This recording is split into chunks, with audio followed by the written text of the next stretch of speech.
Greetings, families. I wanted to give you an extra credit project. This is kind of a mind bender.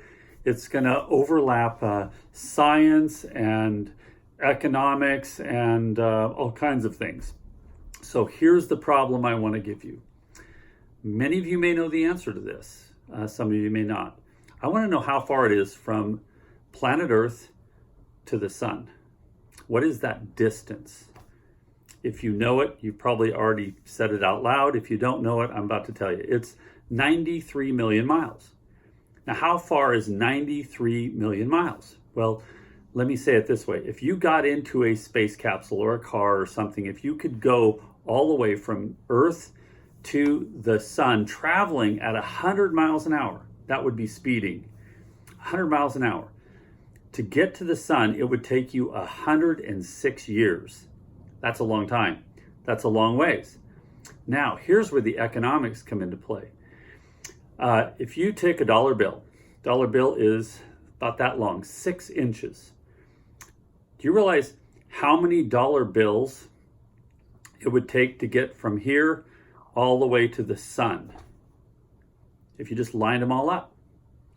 The answer is a little less, a little less than $1 trillion. So $1 trillion, if you lined them up, dollar bill to dollar bill to dollar bill, it would go from the Earth just past the sun. So in other words, if you were driving in your car at 100 miles an hour, going past dollar bills, it would take you more than 100 years, 106 years to be exact, to go past $1 trillion.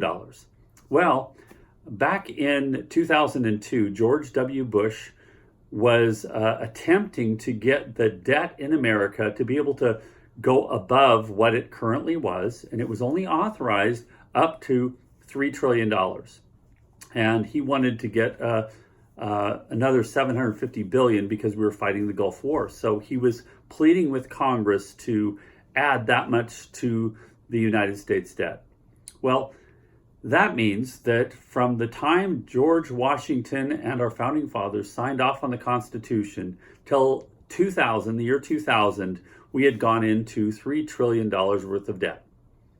And just a week or so ago, we added $2 trillion to the debt in one little moment. So if you want to know how long it would take to pay off that debt if you had to pay it off yourself, well, think about 106 years, dollar, going by dollars at 100 miles an hour. Wow, that's really something to think about, isn't it?